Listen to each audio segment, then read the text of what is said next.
Hello, my friends, and welcome back to the Best on Wellbeing podcast. Today, I want to discuss a very powerful affirmation. Affirmations can certainly be a wonderful tool to assist with our mental health and spiritual journey and general taking our well-being and trying to increase our general well-being. I think affirmations, we have to be a little bit cautious in how we use them. So, a lot of classical affirmations, like, I could say, I'm a good person and I'm a powerful person, or I want good things for myself. Like those, I think, are all very good. The one thing I would caution is that whatever journey or method we take in order to improve our well-being, it all comes down to trying to find the balance between sensing ourselves as the ocean, the oneness, the everything, and being an embodied consciousness on this earthly existence. And so affirmations sometimes can help uplift us as a person. And that's a good thing because our personhood is also very important and needs to be honored. But sometimes affirmations can also become slippery in the sense that it could, make our ego a little bit bigger, it puffs up our sense of individuality in a way that maybe we lose balance in terms of guiding our well-being. So I think when we use affirmations, we want to use ones that balance that out naturally. So the one I'm going to talk to you today about, I was actually listening to Eckhart Tolle, one of his talks. He's done so many, and he has a nice, Oprah Winfrey has a podcast series. So I was listening, and he brings an affirmation. I was like, oh, I really want to talk about that. And it's simply this: thank you for everything. I have no complaints. Thank you for everything. I have no complaints. This is a very helpful affirmation. And I want to be very clear about something, that just because I am promoting this affirmation does not mean I am free of mental complaints in my own head. In fact, that's kind of part of why I like it so much, is to remind myself, because, a lot of this podcast, I try to mention mental silence and learning to be mentally more still and quiet. And that's how we start to connect with the oneness and the timeless, is by being present now with a quieter mind. But of course, my own mind will get very busy sometimes complaining about so many different things, or complaining that I'm a busy dad or whatever, and it goes. So the energy of complaining generally is not helpful to our well-being. Now, again, it still means it's a habit for me. And sometimes there's almost an indulgence in it where it puffs our ego, essentially, because I'm complaining because I have sort of a moral superiority to the situation that I'm not happy with. And so complaining takes a lot of mental bandwidth. Now, again, when I say the affirmation, I thank you for everything.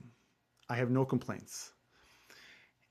It's not to promote necessarily a faux positivity. We could say like an over-exaggerated, I'm positive about everything, even though I have all these problems that I'm ignoring, or I'm pretending that I'm happy, but I'm not. That's not what we're trying to do here either.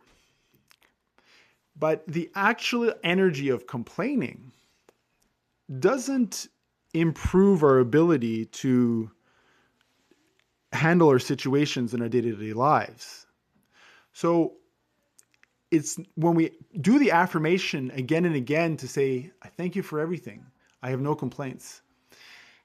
It's not a form of denialism to the fact that there are things in our life, in our outside life, our external reality, that we want to improve on. Relationships, finances, house situation in terms of order and things to do around the house or whatever. There's so many things that we want to address to maintain, improve, do things this way and that way. And sometimes it's not easy, and sometimes there's challenges, and sometimes life is just, not always the easy routes. But the energy of complaining gives us nothing to navigate that with as much ease as possible. And so when we take a moment to do the affirmation, I thank you for everything.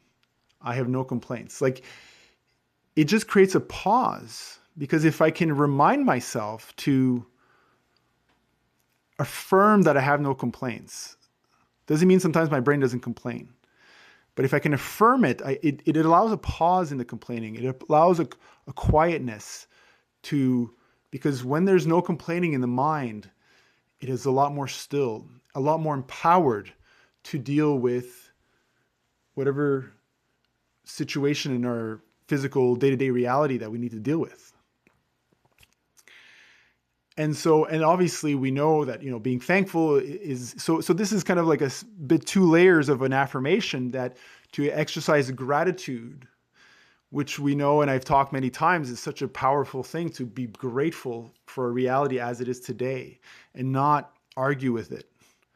Again, not arguing with reality the way it is today does not mean not applying ourselves to improving it in terms of our day-to-day goals. But this type of appreciation for how it is right now, again, allows us to be more in the moment, allows us to connect more with a sense of something beyond ourselves, a sense of oneness, a sense of being the wave, a sense of the timelessness behind everything that allows this existence to emerge. And so reminding ourselves to not complain by simply affirming, I have no complaints, also opens up so much space in the mind to just, I'm grateful and I don't have complaints. It's an extremely powerful affirmation. And I'm not trying to preach here that I have mastered this affirmation. I have not. But I do know that applying myself to it certainly benefits my well-being when I really use this affirmation with good and true intention. That's it for today, folks. Thank you so much for watching this. We'll catch you next time.